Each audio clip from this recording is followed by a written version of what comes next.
You guys will have to let me know if you remember, but I have a palette pull-in project. I haven't done it in a while, actually. I've been remiss. But palette pull-in was my version of panning. I had watched some panning content for a while, stopped for a while. Now I'm back into it just a little bit, kind of dipping my toes into watching panning content. I haven't really decided that it's a great fit for me at this time. But anyway, the palette pull-in project that I created myself was where I had a random generator select a palette from my eyeshadow collection, and I would work through the shades in that palette in consecutive order and just bring the next shade into whatever look I was doing.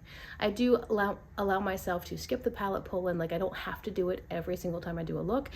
Often that happens when I have a very specific plan in mind and I just know that shade is not going to work at all and I'm not going to like it, so I won't make myself use it. But on the whole, the purpose is just to make sure that I'm using all of my palettes and using all of the shades in all of my palettes. So I've done palette pull-in with probably maybe about 5 palettes at this point, and I finished my last one and then I forgot about it for a while. I downloaded the Tiny Decisions app. I input all of my palettes and I generated a new palette pull-in project. So you will see that the next palette I have to work through is the Lure palette from Blend Bunny Cosmetics. And before I even opened the palette, because I'm pretty familiar with it, I knew right off the bat that the look I wanted to do today would be a beautiful, perfect companion to my first shade in the palette, which is this gorgeous pearl shade up here. I've used this palette, or this shadow, it's absolutely lovely. It is the most remarkable shadow in the whole palette. It's like a cool toned pinky silver gold sort of color. It's very lovely. Anyway, what I want to do today is going to just match so well with that. So I'm actually picking up what I dropped. Here is the Muse palette from Cosmic Beauty, and I want to use this one today. It's been a little while since I used this palette.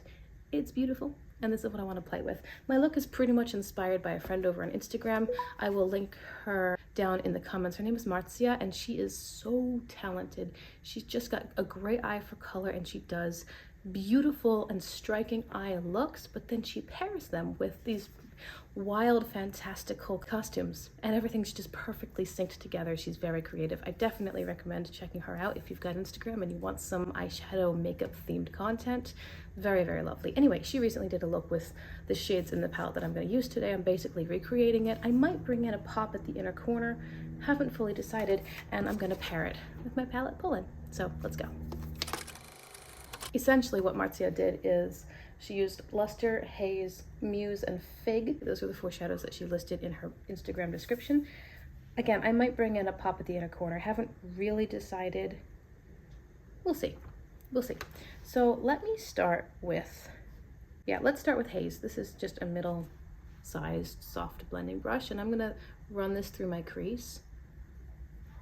I think today's video is mainly gonna be just a really quick eye look. Are you guys getting ready for the school year? Do you have kids who are of school age, or are you past that season in life? I know a lot of my subscribers have children. If you're new to this channel, I have 3 children, a 12-year-old, a 3-year-old, and a 1-year-old, and we homeschool. Now I'll take the same brush and just dive into Rosewood and put that, I think, about half of this area.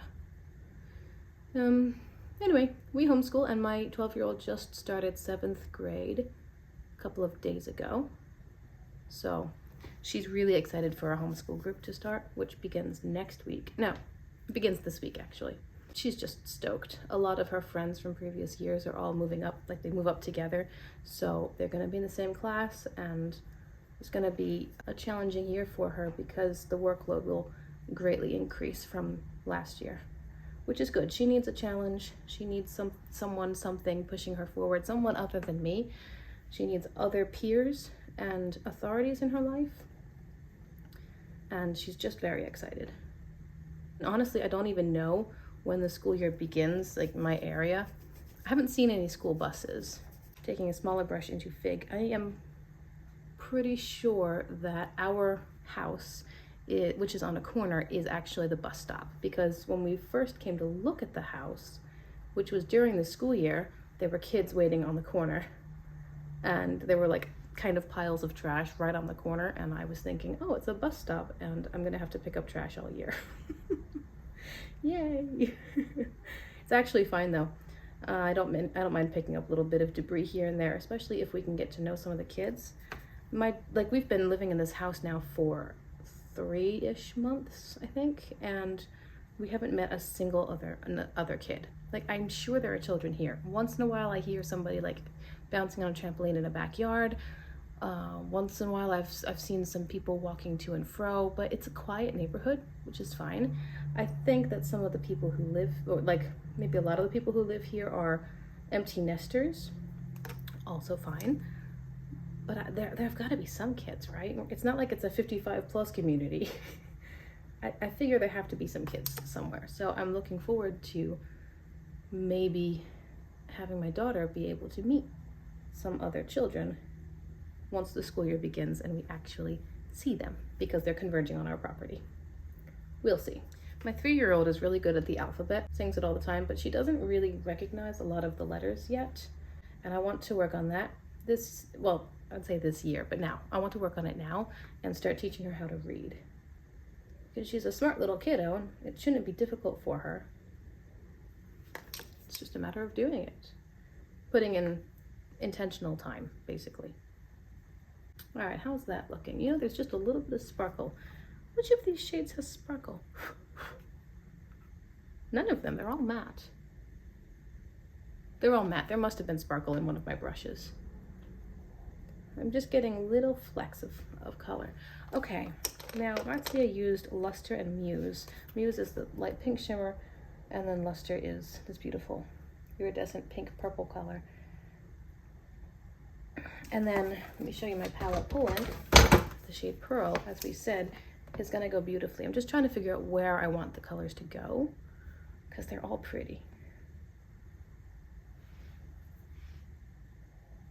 See, this is quite light toned. It might not look like it in the palette, but it's quite light. And I'll swatch Muse and Luster. Oh, it's so stinking pretty. Okay, here is Pearl from the Allure palette. Here's Muse, a pinky gold, and here's Luster, which it's actually purple, pink, white. They're all so beautiful. How do I choose? I think I want to use all of them. It's just a matter of where I place them. I think I'm going to take Pearl first and put that just so stinking pretty. I'll put that right here on the center of the lid. And then I will take Muse, which is the lighter pinky gold shimmer from, well, the Muse palette. And I'll put that on the rest of the lid to the inner area. I'm going to take a brush and pick up, no, yes, no. I don't know what I'm doing. I'm going to take a brush, a softer, fluffy brush, and pick up Softly, which is this one here. I think I'll use that as an inner corner pop. And I might put Luster on top of this. I just didn't want it to be fully monochromatic. It was feeling very pink, which is fine. Beautiful. But I wanted a little bit of something different. Okay. That definitely changed it up a bit. All right, now let me take Luster on my pinky, my small finger, and put that here.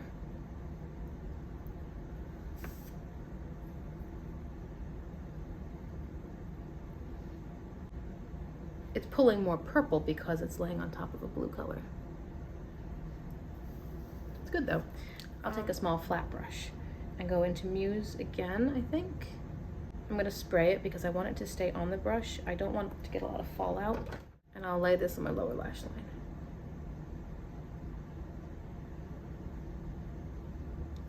And now that pinched brush back into Rosewood and Fig. So a little bit of Rosewood, which is now pulling so much pink out of that multi-chrome. It's like it's gold peach, and then here it goes gold pink because of the Rosewood shade. And Fig into an even tighter, smaller space. What color should I put my waterline? Should we go smoky with black?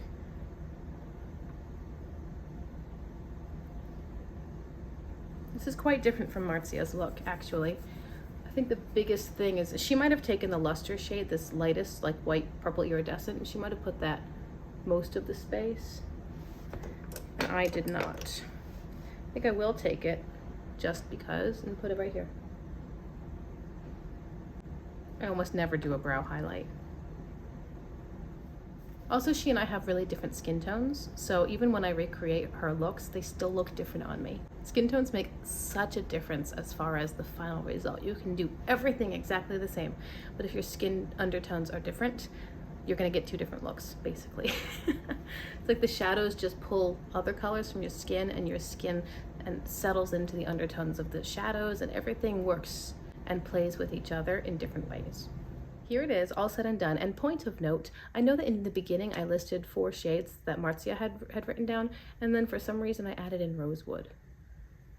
I don't know why. I mean, it looks fine, but I added in Rosewood, and that was not one of the original.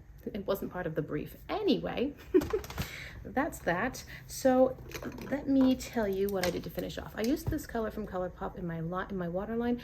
I said in my collection tour that I thought this was named Peach Fuzz. It's not. This, I'm pretty sure, is Bay Breeze. I don't know where Peach Fuzz came from. On my lips, I've got the Italia Deluxe 1031 Deep Purple, and I topped it with ColourPop Lip Oil in the shade Hay.